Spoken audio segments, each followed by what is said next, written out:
നമസ്കാരം. ഇന്ന് നമ്മൾ നോക്കുന്നത് ചിറ്റൂരിലെ ജനവിധിയാണ്. ഇതൊരു രാഷ്ട്രീയത്തിന്റെ ജയപരാജയങ്ങളുടെ കണക്കെടുപ്പല്ല, മറിച്ച് അവിടത്തെ ഭരണത്തെ, ജനങ്ങളുടെ ആവശ്യങ്ങളെ ഡേറ്റ വെച്ച് മനസ്സിലാക്കാനുള്ള ഒരു ശ്രമമാണ്. കാരണം ഓരോ വോട്ടും ഒരു കഥയാണ്, ഓരോ കണക്കും ഓരോ ആവശ്യമാണ്. നമുക്ക് ആഴത്തിലേക്ക് കടന്നു നോക്കാം. ചിറ്റൂർ കേരളത്തിന്റെ കിഴക്കേ കവാടം എന്ന് തന്നെ പറയാം. പശ്ചിമഘട്ടത്തിന്റെ തണലിൽ തമിഴ്നാടുമായി അതിർത്തി പങ്കിടുന്ന ഒരു കാർഷിക ഭൂമിക. അതുകൊണ്ടുതന്നെ ഇവിടുത്തെ മണ്ണിനും മനുഷ്യർക്കും അതിൻ്റേതായൊരു താളമുണ്ട്. ഒരു വശത്ത് ഭാരതപ്പുഴയുടെ കൈവഴികൾ നനച്ച് ഫലഭൂയിഷ്ടമാക്കുന്ന നെൽപ്പാടങ്ങൾ, മറുവശത്ത് വരണ്ടുണങ്ങാൻ വെമ്പി നിൽക്കുന്ന കരിമ്പനകളുടെ നാട്. ഈയൊരു വൈരുദ്ധ്യം, ഈ മണ്ണിന്റെ സ്വഭാവം, അത് മനസ്സിലാക്കിയാലേ ഇവിടുത്തെ രാഷ്ട്രീയത്തിന്റെ ഗതി നമുക്ക് പിടികിട്ടൂ. അപ്പോൾ നമ്മൾ ഈ വിശകലനത്തിലെ എങ്ങനെയാണ് മുന്നോട്ടു പോകുന്നതെന്ന് നോക്കാം. ആദ്യം ചിറ്റൂരിന്റെ സാമൂഹിക പശ്ചാത്തലം, പിന്നെ അവിടുത്തെ രാഷ്ട്രീയ ചലനങ്ങൾ, ജനങ്ങളുടെ യഥാർത്ഥ പ്രശ്നങ്ങൾ എന്തൊക്കെയാണെന്ന് പരിശോധിക്കും. അവസാനം ഇതിന്റെ എല്ലാം അടിസ്ഥാനത്തിൽ ഒരു പ്രവർത്തന രൂപരേഖയിലേക്ക് നമ്മളെത്തും. അപ്പം നമുക്ക് തുടങ്ങാം. ഏതൊരു രാഷ്ട്രീയ വിശകലനവും തുടങ്ങേണ്ടത് അവിടുത്തെ മണ്ണിൽ നിന്നും മനുഷ്യരിൽ നിന്നുമാണല്ലോ. അപ്പോ എന്താണ് ചിറ്റൂരിന്റെ സാമൂഹികവും സാമ്പത്തികവുമായ അടിത്തറ? നമുക്ക് നോക്കാം. ഇവിടുത്തെ ജനസംഖ്യ നോക്കിയാൽ ഏകദേശം 82% ഹിന്ദുക്കളാണ്. ഇത് വളരെ പ്രധാനപ്പെട്ടൊരു കണക്കാണ്. അതിൽ തന്നെ ഏതാണ്ട് 17% വരുന്ന പട്ടികജാതി വിഭാഗം ചിറ്റൂരിൽ ഒരു നിർണായക രാഷ്ട്രീയ ശക്തിയാണ്, സംശയമില്ല. പിന്നെ 14% മുസ്ലിം വിഭാഗവും 4% ക്രിസ്ത്യൻ വിഭാഗവുമുണ്ട്. ഈയൊരു സാമൂഹിക ഘടന ഇലക്ഷൻ സമയത്ത് രാഷ്ട്രീയ സമവാക്യങ്ങളെ എങ്ങനെ സ്വാധീനിക്കുന്നുവെന്ന് നമ്മൾ പ്രത്യേകം ശ്രദ്ധിക്കേണ്ടതുണ്ട്. ഇനി ചിറ്റൂരിന്റെ സമ്പദ്വ്യവസ്ഥയിലേക്ക് വന്നാൽ അത് പ്രധാനമായും 2 തൂണുകളിലാണ് നിൽക്കുന്നത്. ഒന്ന്, നമുക്കെല്ലാവർക്കും അറിയാവുന്ന പോലെ കൃഷി, നെല്ലും തെങ്ങുമൊക്കെ. 2, ഗൾഫിൽ നിന്നുള്ള പണം. പക്ഷെ പ്രശ്നം എന്താണെന്ന് വെച്ചാൽ ഈ 2 തൂണുകൾക്കും ഇന്ന് പണ്ടത്തെ പോലെ ഉറപ്പില്ല. ഒരു വശത്ത് കൃഷിയിൽ നിന്ന് വരുമാനം കുറയുന്നു, കാലാവസ്ഥ ഒരു പ്രശ്നമാണ്, ഉൽപ്പാദന ചെലവ് കൂടുന്നു. മറുവശത്ത് ഗൾഫിലെ ജോലി സാധ്യതകൾ കുറഞ്ഞതോടെ പലരും തിരിച്ചുവരുന്നു. ഇത് രണ്ടും ചേർന്ന് വലിയൊരു സാമ്പത്തിക സമ്മർദ്ദം തന്നെയാണുണ്ടാക്കുന്നത്. ചിറ്റൂരിനെപ്പറ്റി പറയുമ്പോൾ പുറമേക്ക് കാണുന്ന പച്ചപ്പ് കണ്ട് നമ്മൾ തെറ്റിദ്ധരിക്കരുത്. കാരണം ചിറ്റൂർ നേരിടുന്ന ഏറ്റവും രൂക്ഷമായ പ്രശ്നം ജലക്ഷാമമാണ്.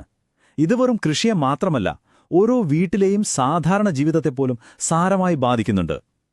ഒരുപാട് പദ്ധതികൾ വരുന്നു പോകുന്നു, പക്ഷേ ഈ ഒരു അടിസ്ഥാന പ്രശ്നത്തിന് ഒരു ശാശ്വതമായ പരിഹാരം കാണാൻ ഇതുവരെ കഴിഞ്ഞിട്ടില്ല. ചിറ്റൂരിന്റെ വളർച്ചയെ പിന്നോട്ട് വലിക്കുന്ന ഒരു പ്രധാന ഘടകം ഇതാണ്. അപ്പോ ഈ സാമൂഹിക സാമ്പത്തിക പശ്ചാത്തലത്തിൽ നിന്നുകൊണ്ട് നമുക്ക് ചിറ്റൂരിലെ രാഷ്ട്രീയ കാലാവസ്ഥ എങ്ങനെയാണെന്ന് നോക്കാം. കഴിഞ്ഞ 3 ഇലക്ഷനുകളിലെ കണക്കുകൾ മാത്രം മതി, കാര്യങ്ങൾ വ്യക്തമാകും. ഈ കണക്കുകൾ ശ്രദ്ധിച്ചു നോക്കൂ. ഇത് വെറുമൊരു സംഖ്യയല്ല, ഇതൊരു കഥയാണ്. 10 വർഷം കൊണ്ട് ചിറ്റൂരിലെ രാഷ്ട്രീയം എങ്ങനെ തലകീഴായി മറിഞ്ഞു എന്നതിന്റെ കഥ നോക്കൂ. 2011 51% കൂടുതൽ വോട്ട് നേടി ജയിച്ച UDF 2021 33% വീണു. അതേസമയം LDF അവരുടെ വോട്ട് ഷെയർ 55% മുകളിലേക്കെത്തിച്ച് അധികാരമുറപ്പിച്ചു. ഇതൊരു ചെറിയ മാറ്റമല്ല, ഇതൊരു വലിയ രാഷ്ട്രീയ കൊടുങ്കാറ്റു തന്നെയാണ്. ചിറ്റൂരിലെ വോട്ടർമാരുടെ ഒരു പ്രത്യേകത, അവർ തെരഞ്ഞെടുപ്പുകളിൽ വളരെ സജീവമായി പങ്കെടുക്കുന്നവരാണ്. പോളിംഗ് ശതമാനം എപ്പോഴും 80-ന് മുകളിലാണ്. അത് നല്ല കാര്യമാണ്. പക്ഷേ 2016-നെ അപേക്ഷിച്ച് 2021 പോളിംഗ് ഏകദേശം 2% കുറഞ്ഞു. ചെറിയ കണക്കായി തോന്നാം അല്ലേ? പക്ഷേ നിലവിലുള്ള രാഷ്ട്രീയ പാർട്ടികളോടുള്ള ഒരു വിഭാഗം ജനങ്ങളുടെ താൽപ്പര്യക്കുറവ് അല്ലെങ്കിൽ ഒരുതരം അതൃപ്തിയുടെ സൂചനയായി ഇതിനെ കാണുന്നതിൽ തെറ്റില്ല. LDFന്റെ വലിയ വിജയത്തിനിടയിലും നമ്മൾ ശ്രദ്ധിക്കാതെ പോകുന്ന ചില ചെറിയ വിള്ളലുകൾ അവിടെയുണ്ട്. BJP അവരുടെ വോട്ട് വിഹിതം പതിയെ കൂട്ടി ഏകദേശം 9.5% എത്തിച്ചു. 14,000-ൽ കൂടുതൽ വോട്ടുകൾ. ഇതെവിടെ നിന്നാണ് വരുന്നത്? പരമ്പരാഗത മുന്നണികളിൽ നിന്ന്, പ്രത്യേകിച്ച് ഹിന്ദു വോട്ടുകളിൽ ഒരു ചോർച്ചയുണ്ടെന്നതിന്റെ വ്യക്തമായ സൂചനയാണിത്. അതുപോലെ 2000-ൽ കൂടുതൽ ആളുകൾ നോട്ടയ്ക്കും മറ്റുള്ളവർക്കും വോട്ട് ചെയ്തു. അതായത് നിലവിലുള്ള ഓപ്ഷനുകളിൽ തൃപ്തരല്ലാത്ത ഒരു ബദൽ തേടുന്ന ഒരു ചെറിയ വിഭാഗം അവിടെ വളർന്നു വരുന്നുണ്ട്. ഓക്കെ, അപ്പോ തിരഞ്ഞെടുപ്പ് ഫലം എന്ത് സംഭവിച്ചു എന്ന് നമുക്ക് മനസ്സിലായി. ഇനി അറിയേണ്ടത് എന്തുകൊണ്ട് എന്നാണ്. ആ കണക്കുകൾക്ക് പിന്നിലുള്ള ജനങ്ങളുടെ വികാരങ്ങൾ, അവരുടെ പരാതികൾ, അതിലേക്കാണ് നമ്മളിനി നോക്കുന്നത്. ഇപ്പോഴത്തെ ഭരണത്തിന്റെ ഒരു പ്രോഗ്രസ് റിപ്പോർട്ട് എടുത്താൽ ചിത്രം വ്യക്തമാകും. ക്ഷേമ പദ്ധതികൾ, പെൻഷനുകൾ പോലെയുള്ളവ അതൊക്കെ ഒരുവിധം ആളുകളിലേക്ക് എത്തുന്നുണ്ട്. അത് ഭരണമുന്നണിക്ക് ഒരു ബേസ് സപ്പോർട്ട് നൽകുന്നുണ്ട്, ശരിയാണ്. പക്ഷേ ഏറ്റവും വലിയ പരാജയം എവിടെയാണെന്ന് ചോദിച്ചാൽ അത് അടിസ്ഥാന സൗകര്യ വികസനത്തിലാണ്. കുടിവെള്ളം, നല്ല റോഡുകൾ, ആശുപത്രി സൗകര്യങ്ങൾ, ഈ കാര്യങ്ങളിലൊക്കെ ജനങ്ങൾ ശരിക്കും നിരാശരാണ്. ഇത് പതിയെ സർക്കാരിലുള്ള പൊതുവായ വിശ്വാസത്തെ ഇല്ലാതാക്കും. നമ്മൾ ഈ കണക്കുകളും ഡേറ്റയും ഒക്കെ വിശകലനം ചെയ്യുമ്പോൾ ഒരു കാര്യം മനസ്സിൽ വെക്കണം.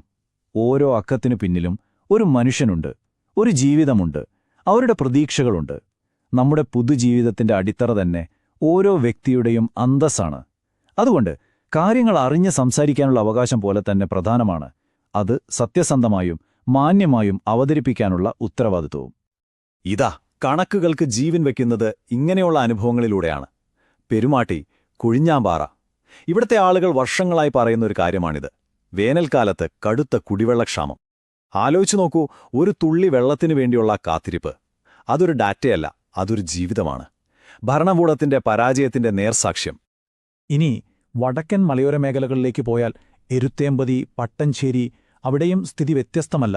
അവരുടെ പരാതി ഇതാണ്: ബസ് സൗകര്യം വളരെ കുറവാണ്, അടുത്തുള്ള ആശുപത്രി ഒരുപാട് ദൂരെയാണ്. ഇതെന്താണ് കാണിക്കുന്നത്? വികസനം എല്ലായിടത്തും ഒരുപോലെയല്ല എത്തുന്നത്. വികസനത്തിലെ ഈ അസന്തുലിതാവസ്ഥയാണ് ഇത്തരം പരാതികൾക്ക് കാരണം.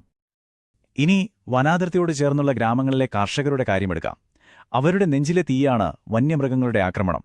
രാത്രി മുഴുവൻ കാവലിരുന്ന് ഉണ്ടാക്കിയ കൃഷി ഒറ്റ രാത്രി കൊണ്ട് ആനയിറങ്ങി നശിപ്പിക്കുമ്പോൾ സർക്കാർ ഞങ്ങളെ കൈയൊഴിഞ്ഞു എന്നൊരു തോന്നൽ അവരിലുണ്ടാകുന്നത് സ്വാഭാവികമാണ്.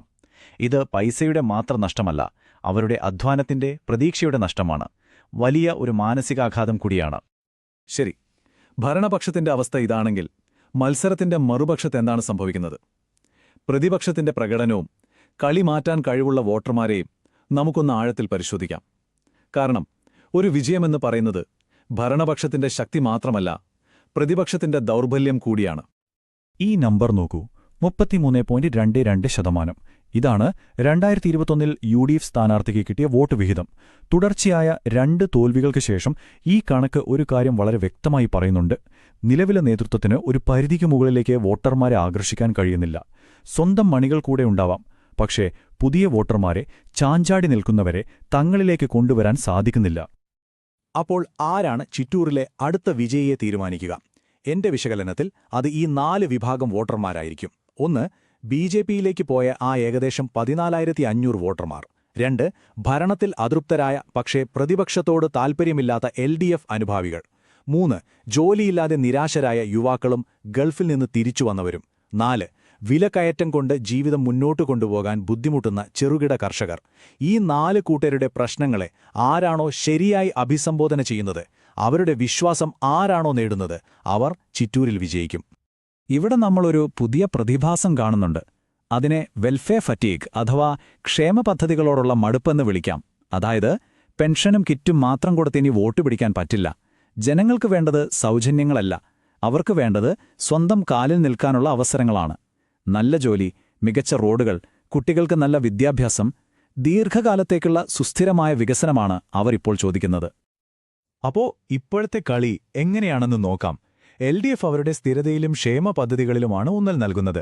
BJP ആവട്ടെ കേന്ദ്ര പദ്ധതികളും ഭൂരിപക്ഷ സമുദായത്തിന്റെ ആശങ്കകളും ഉയർത്തിക്കാട്ടി വോട്ട് നേടാൻ ശ്രമിക്കുന്നു. ഈ 2 തന്ത്രങ്ങൾക്കുമിടയിൽ ജനങ്ങളുടെ യഥാർത്ഥ പ്രശ്നങ്ങൾക്ക് പരിഹാരം നൽകുന്ന ഒരു പുതിയ തന്ത്രം രൂപീകരിക്കുക എന്നതാണ് UDFന് മുന്നിലുള്ള ഏറ്റവും വലിയ വെല്ലുവിളി. നിലവിൽ വ്യക്തമായൊരു ബദൽ കാഴ്ചപ്പാട് മുന്നോട്ട് വെക്കാൻ അവർക്ക് കഴിയുന്നില്ല എന്നതാണ് സത്യം. ഇതുവരെ നമ്മൾ പ്രശ്നങ്ങളെക്കുറിച്ചാണ് സംസാരിച്ചത്. പക്ഷേ പ്രശ്നങ്ങൾ തിരിച്ചറിഞ്ഞാൽ മാത്രം പോരല്ലോ, പരിഹാരവും വേണ്ടേ? അതുകൊണ്ട് ജനങ്ങളുടെ പരാതികളും മണ്ഡലത്തിന്റെ സാധ്യതകളും വെച്ച് നഷ്ടപ്പെട്ട വിശ്വാസം വീണ്ടെടുക്കാൻ കഴിയുന്ന ഒരു പ്രവർത്തന പദ്ധതി, ഒരു ബ്ലൂ പ്രിന്റാണ് ഇനി നമ്മൾ നോക്കാൻ പോകുന്നത്. ഇത് വെറും പൊള്ളയായ തെരഞ്ഞെടുപ്പ് വാഗ്ദാനങ്ങളല്ല, മറിച്ച് സമയബന്ധിതമായി ജനങ്ങൾക്ക് പ്രയോജനം ലഭിക്കുന്ന 3 കാര്യങ്ങളാണ്. 1. ഒരു ഗ്രാമീണ ഭവന പദ്ധതി. 1000 കുടുംബങ്ങൾക്ക് സുരക്ഷിതമായ വീട് നിർമ്മിക്കാനോ അറ്റകുറ്റപ്പണി നടത്താനോ ഉള്ള ഒരു വലിയ മുന്നേറ്റം. 2. ജലപദ്ധതികൾ വേഗത്തിലാക്കുക. 1 വർഷത്തിനുള്ളിൽ ചിറ്റൂരിലെ കുടിവെള്ള പ്രശ്നത്തിനൊരു പരിഹാരം കാണുമെന്ന ഉറപ്പ്. 3. കർഷകർക്കൊരു ദുരിതാശ്വാസ പാക്കേജ്. വായ്പ എഴുതിത്തള്ളലോ അല്ലെങ്കിൽ നേരിട്ടുള്ള സാമ്പത്തിക സഹായമോ നൽകി ഉടനടി ആശ്വാസമെത്തിക്കുക. ഈ 3 കാര്യങ്ങൾ കൃത്യമായി ചെയ്താൽ അത് ജനങ്ങളുടെ വിശ്വാസം വീണ്ടെടുക്കുന്നതിൽ നിർണായകമാകും. ജനങ്ങളുടെ പ്രശ്നങ്ങൾ പരിഹരിക്കാൻ നമ്മൾ വിവരങ്ങൾ, അതായത് ഡാറ്റ ഉപയോഗിക്കുമ്പോൾ ഒരു കാര്യം എപ്പോഴും ഓർക്കണം: നമ്മുടെ ലക്ഷ്യം അവരെ സേവിക്കുക എന്നതാണ്, അല്ലാതെ ചൂഷണം ചെയ്യുകയല്ല. ഇന്ത്യയുടെ പുതിയ ഡിജിറ്റൽ പ്രൈവസി നിയമം അനുസരിച്ച് ഓരോ വ്യക്തിയുടെയും വിവരങ്ങൾ അവരുടെ സമ്മതത്തോടെയും എന്തിനാണ് ഉപയോഗിക്കുന്നതെന്ന് വ്യക്തമാക്കി മാത്രമേ കൈകാര്യം ചെയ്യാൻ പാടുള്ളൂ. ഫലപ്രദമായ ഭരണം തുടങ്ങുന്നത് ഈയൊരു ധാർമ്മികമായ ഉത്തരവാദിത്തത്തിൽ നിന്നാണ്. അപ്പോ നമ്മൾ ഈ വിശകലനത്തിന്റെ അവസാന ഘട്ടത്തിലേക്ക് കടക്കുകയാണ്. ഇതുവരെ നമ്മൾ ചർച്ച ചെയ്ത കാര്യങ്ങളെല്ലാം ചേർത്തുവെച്ച് ജനങ്ങളെ കേന്ദ്രീകരിച്ചുള്ള ഒരു പുതിയ നേതൃത്വത്തിലേക്ക്, ഒരു പുതിയ ഭരണത്തിലേക്ക് എങ്ങനെ എത്താം എന്ന് നോക്കാം. ഓർക്കുക, ഇത് അധികാരത്തിലേക്കുള്ള വഴി മാത്രമല്ല, ജനങ്ങളുടെ ഹൃദയത്തിലേക്കുള്ള വഴി കൂടിയാണ്. അപ്പോ എല്ലാ കണക്കുകളും, ജനങ്ങളുടെ പരാതികളും, രാഷ്ട്രീയ സാഹചര്യങ്ങളും നമ്മൾ മുന്നിൽ വയ്ക്കുമ്പോൾ ഒരൊറ്റ ചോദ്യം വളരെ പ്രസക്തമായി ഉയർന്നുവരുന്നുണ്ട്. തുടർച്ചയായ തോൽവികൾക്ക് ശേഷം ജനങ്ങളുടെ വിശ്വാസം വീണ്ടെടുക്കാനും അവരിൽ പുതിയൊരു ഊർജ്ജവും പ്രതീക്ഷയും നിറയ്ക്കാനും ഒരു പുതിയ സ്ഥാനാർത്ഥി, ഒരു പുതിയ മുഖം ആവശ്യമുണ്ടോ?